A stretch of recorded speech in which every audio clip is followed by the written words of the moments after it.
nos deberían de interpelar como sociedad. ¿Qué es lo que nos está pasando? Por eso tenemos esto a lo que podemos llamar una ola de feminicidios y casos de violencia. ¿Qué garantías y seguridades tienen verdaderamente las mujeres en nuestro país? ¿Y qué es lo que está pasando? Por eso esto va cada vez en mayor aumento. Vamos a hablar de esto y más con Mirta Moragas, quien está con nosotros a través de Zoom. Ella es abogada y activista feminista, digo bien. Mirta, muchísimas gracias por atendernos y bienvenida a la jornada. Muchas gracias, buenas noches, un saludo a ustedes y a la audiencia. Bueno, Mirta, estamos pasando las primeras noticias nada más de esta jornada. Lastimosamente no son noticias nada felices, especialmente para una de las mujeres de las que hablamos recién, que terminó perdiendo la vida en manos aparentemente de su expareja. Otro caso, un intento de feminicidio con posterior autoeliminación y un caso también incluso de acoso callejero, podríamos llamarle.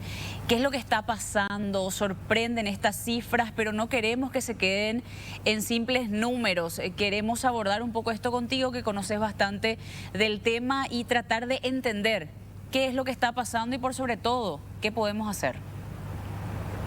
Realmente estas cifras son alarmantes. O sea, yo no recuerdo en los últimos años esta cantidad de casos de violencia, sobre todo de feminicidio, en tan poco tiempo al inicio del año. O sea, recordemos que el año pasado cerramos con 37 feminicidios y este año ya tenemos más o menos un tercio de esa cifra en los primeros, o sea, en el primer mes y medio del año. Entonces, creo que es realmente muy impactante esta cantidad de casos de feminicidio que ocurren. Además, seguida autoeliminación, yo creo que ahí también hay mucho que analizar.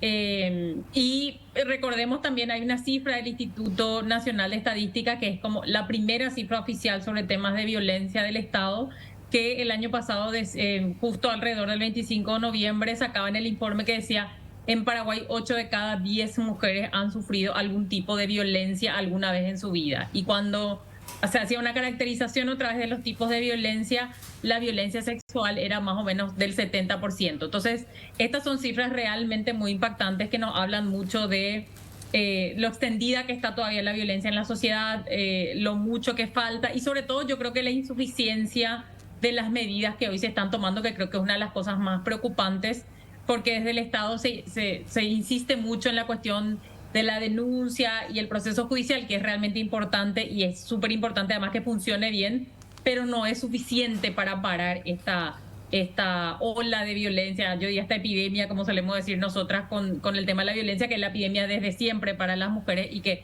pensando sobre todo en los datos que arrojó el INE el año pasado, está confirmado, digamos, cada vez más que es así. Es realmente importante hablar de eso porque creo que cambiaron bastante las cosas y eso se puede ver en la cantidad de denuncias, que así como tenemos también aparentemente un aumento de casos bastante significativos, las mujeres denuncian mucho más, pero todavía falta de que esa denuncia se convierta verdaderamente en un escudo para que esas mujeres finalmente no terminen siendo asesinadas y el ciclo de violencia se pueda detener en algún punto, ya con el acompañamiento de los organismos correspondientes, ya sea el Ministerio de la Mujer, como también, por supuesto, la Fiscalía o quien intervenga en este tipo de casos. ¿Qué es lo que falta para las mujeres que están realizando esa denuncia? ¿Quedan en la nada los casos o qué es lo que está sucediendo? ¿Dónde se está trabando principalmente? Bueno, desde estas estadísticas que nos estás compartiendo y si es que tenés de por ahí, por supuesto, la información a mano para contarnos y entender un poco más también dónde están fallando las cosas. Bueno, con relación a la denuncia en sí misma, hay todavía una necesidad de que los juzgados de paz actúen mucho mejor en los casos. Nosotras desde el Consultorio Jurídico Feminista tenemos una línea de orientación legal gratuita para mujeres y nosotros recibimos más o menos 100 consultas por mes y muchas de ellas nos cuentan, por ejemplo, que fueron a un juzgado y no les tomaron la denuncia, no les atendieron, hubo una excesiva dilación en tomarles la denuncia. O sea, hay una serie de cuestiones que tienen que ver con la mejor atención, digamos, de los juzgados de paz para el otorgamiento efectivo de las medidas. Eso es algo que yo creo que la Superintendencia de la Corte Suprema de Justicia tiene que tomar medidas no solamente, digamos, educativas o de trabajar las actitudes, porque hay mucho un tema de actitud, hay mucho un tema de no darle la importancia o la celeridad que necesitan los casos y por qué no también sancionar a las juezas y los jueces que no están aplicando la ley correctamente, que nosotros hemos detectado varios casos. Eso por un lado con la denuncia, pero por otro lado también hay toda una serie de medidas que debería tomarse desde el Poder Ejecutivo, principalmente yo diría en la coordinación del Ministerio de la Mujer, que tiene que ver con brindarle los apoyos suficientes a las mujeres en situaciones de emergencia, en casos de violencia, digamos. Porque, por ejemplo, muchas mujeres no formulan denuncias porque no tienen a dónde ir, porque hay muchas cosas de la vida cotidiana, en términos prácticos, que muchas mujeres no pueden solucionar sin apoyos, por ejemplo. Hay países, hay varios países, por ejemplo, que están dando exenciones tributarias a empresas que contraten a mujeres víctimas de violencia que han salido de ciclos de violencia, por ejemplo. O sea, esos son tipos de políticas públicas que se pueden establecer para que las mujeres puedan realmente pensar un proyecto de vida. Porque, o sea, una parte es salir del ciclo de violencia, cortar ese ciclo, pero también hay una reestructuración del proyecto de vida. Y eso necesita muchos apoyos que hoy no está dando el Estado suficientemente.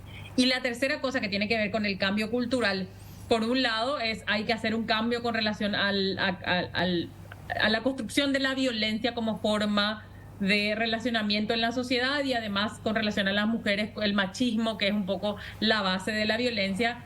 Y también creo que hay una pata muy importante que hay que trabajar con los agresores. O sea, no hay hoy políticas públicas para trabajar con los agresores, porque el agresor va a agredir a una, después va a agredir a otra, después va a agredir a una tercera. Entonces no hay nada que se esté haciendo hoy para trabajar con los agresores, y esa es una pata también que es muy importante y que realmente el Estado no está abordando. En ese tipo de situaciones, cuestiones preventivas, por ejemplo, que también se están haciendo campañas últimamente y uno puede escuchar más, ver mayor información de cómo detectar si es que tu pareja es violenta o tiende a ser violenta, empezando justamente a detectar ciertos signos o ciertas actitudes que no van necesariamente o directamente con la cuestión de violencia física, sino actitudes que tiene de manera diaria donde empiezan a anular a la mujer, entre otras cosas. Estos mecanismos, estas enseñanzas, ¿crees que están llegando al suficiente público femenino realmente como para generar cierta conciencia también preventiva para las mujeres de detectar que sus parejas podrían ser potenciales feminicidas? Y claramente no, o sea, eso se ve en todos lados. O sea, yo sé que hay campañas como muy aisladas y muy pequeñas que hablan, por ejemplo, noviazgo sin violencia. Me parece que es muy importante trabajar, por ejemplo, con la gente joven, con los colegios, con las chicas jóvenes, adolescentes, porque hay como maneras de control que son muy sutiles, pero que finalmente terminan siendo parte, como ese inicio de la violencia. Entonces, ahí, como vos decías, es importante que eso se pueda detectar súper tempranamente y que se pueda cortar ya de raíz, digamos, antes de que avance a un tipo de violencia, digamos, más fuerte como la física. La psicológica realmente también es un tipo de violencia muy fuerte, pero que empieza con pequeñas manipulaciones, con mecanismos de control, tipo mándame tu ubicación, mándame una foto de dónde estás y ese tipo de cosas, o incluso muchos casos de clonación de celular, de diferentes tipos de cosas que se hace ahora hoy en día a través de la tecnología, ¿verdad? Entonces hay muchas cosas que se pueden hacer desde el ámbito educativo. Ahí el Ministerio de Educación realmente no está haciendo directamente absolutamente nada para trabajar los temas de violencia. De hecho, cualquier cosa que tenga que ver con la violencia también se ha vuelto muy tabú con toda esta demonización del tema de género. Entonces, directamente ya ningún tema que pueda estar medio cerca se está tocando. Entonces, y entre ellos, uno de los temas que se están dejando de hablar en el ámbito educativo es el tema de la violencia en el ámbito intrafamiliar o en el ámbito de la pareja. Entonces, ahí hay muchas cosas que todavía el Estado tiene que hacer y tiene que encarar realmente de manera muy seria para que llegue a un público más amplio. Y no es menor realmente eso, porque parece que finalmente todo el tiempo se le está cargando nuevamente a la mujer de cuídate, atendé que no te juntes con un violento, por qué dejaste que llegue hasta este o tal otro punto, por qué te vestiste de esa manera, entre otras cosas de por ahí más o menos intensas que podemos escuchar, leer o de por ahí cargar a la mujer con la responsabilidad. Parece que todo el tiempo tenemos que estar mirando a nuestros costados para que nadie nos haga daño, pero ¿qué pasa con el hombre, que es el que genera el daño a la mujer, con la educación que están teniendo teniendo nuestros niños y de cómo justamente llevar esa prevención a un estado, no sé, de los niños ya, o sea, que los niños puedan empezar a entender y a educarse, entendiendo de que la mujer no es de su propiedad, de que no deben golpear a las mujeres, de que no deben maltratar o anular a las mujeres. Allí también están siendo muy débiles, me parece, los mecanismos de comunicación y educación, entre otras cosas, que están teniendo, y creo que va muy, pero muy ligado a lo que mencionabas de la demonización de ciertas palabras, incluso donde al final se termina aislando lo más importante, que es el trasfondo violento que terminan sufriendo hombres y mujeres incluso, porque los hombres violentos, recordemos, no solo agreden a mujeres, y si no es así, no tendríamos tantos casos de riñas callejeras también, que son noticia en los últimos días, ¿verdad? Claro. No, pero además, un poco esto que vos decís, o sea, la educación en Paraguay, en muchos lugares del mundo y en Latinoamérica también, pero en Paraguay es una educación que todavía no es tan, digamos, tan firme con el tema del castigo corporal, por ejemplo, hacia niños y niñas. ¿Y qué es lo que se le enseña a las niñas y a los niños con el castigo corporal?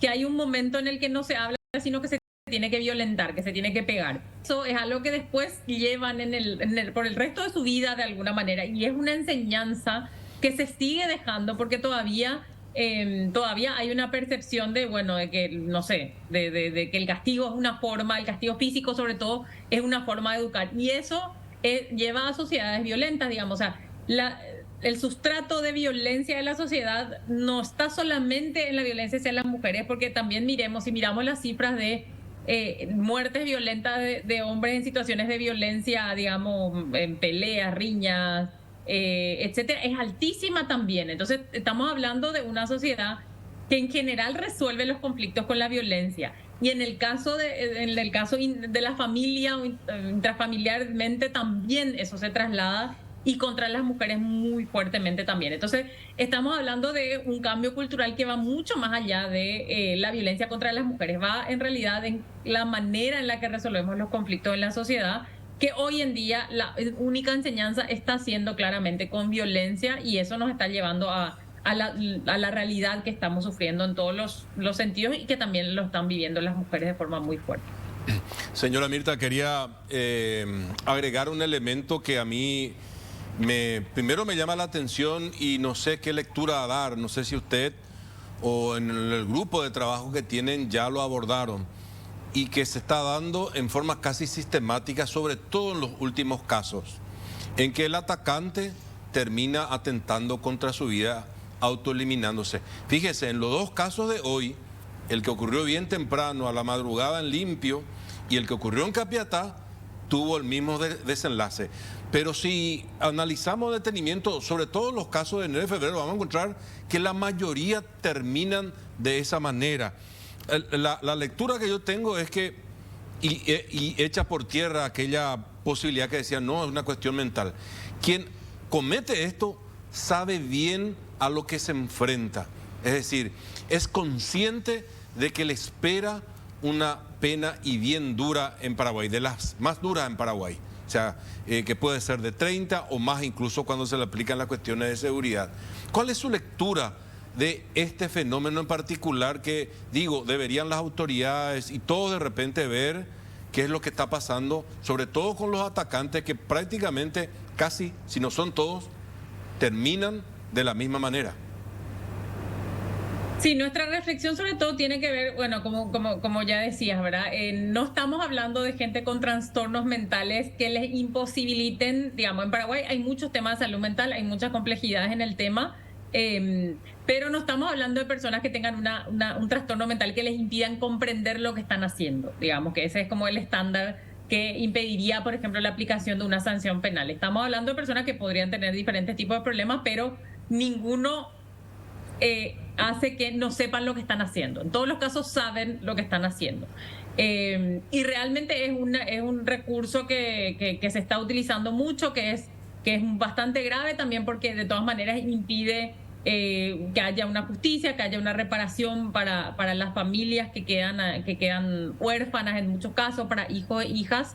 Y desde nuestro punto de vista, o sea, creo que hay que salir del debate de son enfermos y hacen porque están enfermos, porque en realidad no están enfermos. Sí hay varios análisis, digamos, que hablan de justamente esto que vos decís, que en realidad se debe a que como que se terminan asustando de la consecuencia de lo que acaban de cometer y no tienen no se sienten capaces de afrontar esas consecuencias y bueno, y en ese momento de excitación también terminan autoeliminándose, ¿verdad? Y realmente es muy impresionante la seguidilla de casos de características muy similares en ese sentido, que yo creo que también es importante que se aborde estatalmente de manera más sistemática, que se estudie mejor, que se hagan investigaciones al respecto, que conozcamos más de qué implica un poco esta situación y esta salida que muchas veces tienen los feminicidas, digamos. Entonces creo que ahí se abre un ámbito que el Estado debería abordar de manera bastante seria para comprender mejor el fenómeno y encontrar mejores maneras de intervenir. Y lo otro que quería también, digamos, charlarlo era el caso de Limpio. Capaz lo sepamos con el correr de las horas, cuando la víctima pueda hablar, porque afortunadamente lo de la mujer, la expareja, es de refilón, la mamá también un poco más grave, pero la información que manejamos es que ambas están fuera de peligro. No sabemos si ellos hicieron una denuncia, no tenemos el dato, capaz ahora ya los investigadores tengan a mano, cuestión de chequear. Pero el caso de Capiatá, por ejemplo, definitivamente hubo un conflicto y bastante fuerte, por eso la mujer decide abandonar el hogar y va a refugiarse en la casa de un familiar, ahí en el barrio nomás.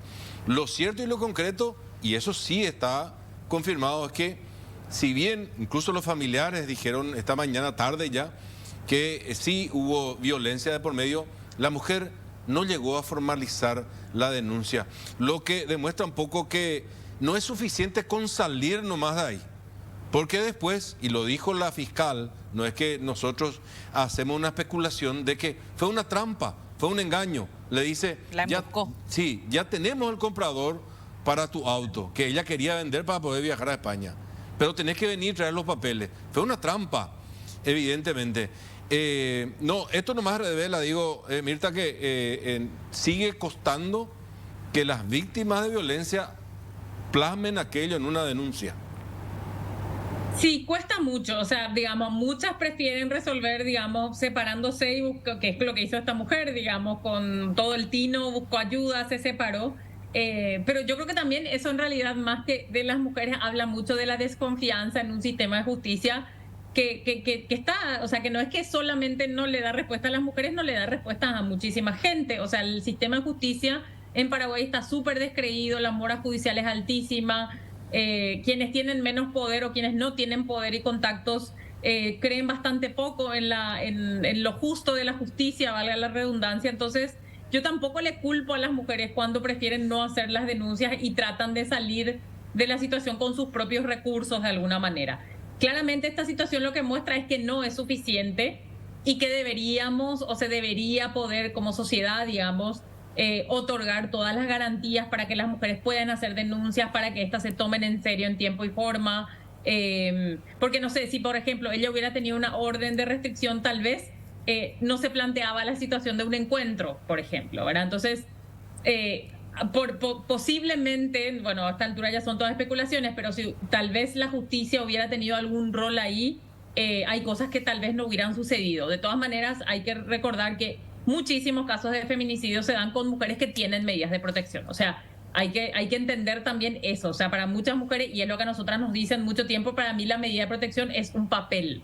Entonces, y en muchos casos es así, en la práctica es así. O sea, también tenemos muchas denuncias contra la policía en el sentido de se llama a la policía a decir hay un caso de violencia y la policía no viene, ni qué decir venir rápido, ¿verdad? Entonces también hay un tema ahí de que toda esta falta de denuncias habla mucho de las instituciones y de que realmente no hay digamos, no se cree en que vayan a actuar fácil y rápido, y hay demasiados casos que muestran que no lo están haciendo bien. Entonces ahí hay una llamada de atención que yo creo que las instituciones tienen que, no sé si recuerdan también el caso de los dos policías que donde uno o dos, no recuerdo, terminaron siendo asesinados al entregar una orden de protección, digamos. Entonces o sea, las instituciones tienen que tomar nota de que lo que le están diciendo las mujeres a través de no hacer las denuncias o lo que sea, es que hay una falta de credibilidad y que eso tiene que ser abordado de manera seria.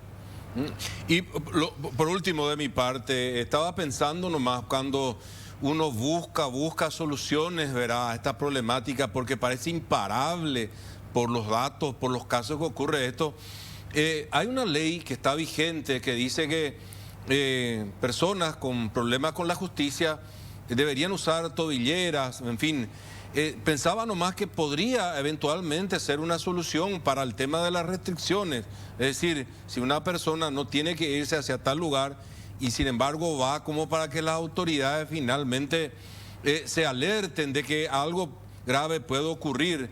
Y es una norma que está vigente, pero como ocurre con muchas normas en nuestro país, se ponen cualquier excusa, en este caso de que supuestamente la cuestión presupuestaria, hablábamos anteriormente, meses atrás, ahora ya no lo hacemos, ¿verdad? Con la gente de justicia le culpaba al Ministerio del Interior, el Ministerio del Interior le culpaba a Hacienda y se tiraban la pelota. Digo, por ahí, si la sociedad presiona un poco y se aplica esto como para ver si por ahí se puede por lo menos controlar un poquito el tema, Mirta. Sí, realmente hay también, o sea, siempre que se planteen este tipo de temas, siempre hay un tema de presupuesto. O sea, siempre el presupuesto es una excusa, no solamente con temas de mujeres, sino en muchísimas cosas.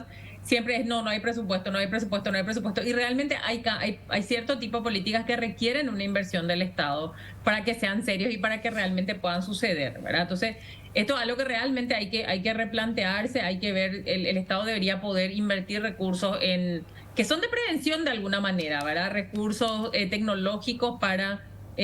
porque reconocen, por ejemplo, completamente de que no hay capacidad policial de hacer un control real de las órdenes de protección. Entonces tienen que haber otras medidas y se tienen que aplicar otro tipo de medidas porque si no, si no termina siendo cierto lo que dicen las mujeres de esto es solo un papel, ¿verdad? Entonces ahí realmente tiene que haber un compromiso del Estado y ningún compromiso del Estado se traduce si no hay presupuesto. O sea, el compromiso real está donde está el presupuesto. Y hoy en día no está el presupuesto adecuado para tomar las medidas que se tienen que tomar para este tipo de casos. Ahora, Mirta, para no dejar de abordar también este último tema que habíamos presentado, que era el del acoso a una mujer que fue manoseada cuando estaba entrando a su casa, volvía a la despensa, muy cerca de su casa justamente, estaba a punto de ingresar abriendo el portón y un supuesto delivery, no sabemos si realmente es un delivery o si se viste de esa forma para pasar desapercibido, sube a la vereda y manosea a esta mujer, luego termina bajando nuevamente.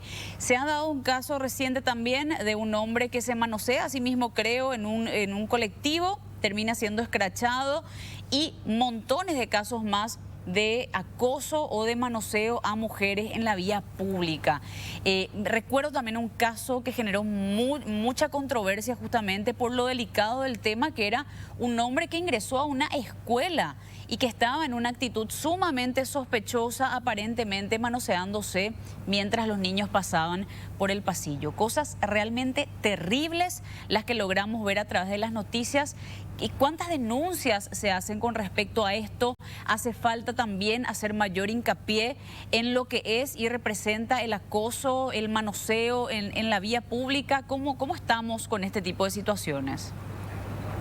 El acoso callejero es algo que está en la vida de, no sé si todas, pero casi todas las mujeres. O sea, alguna vez hicimos como un sondeo muy rápido y casi todas las mujeres que conocíamos habían pasado por alguna situación de ese tipo o de exposición de ver de manera no consensuada, digamos, personas que se estén masturbando en público o que estén mostrando sus partes íntimas en público, principalmente cerca de escuelas y colegios. Eso es como un clásico.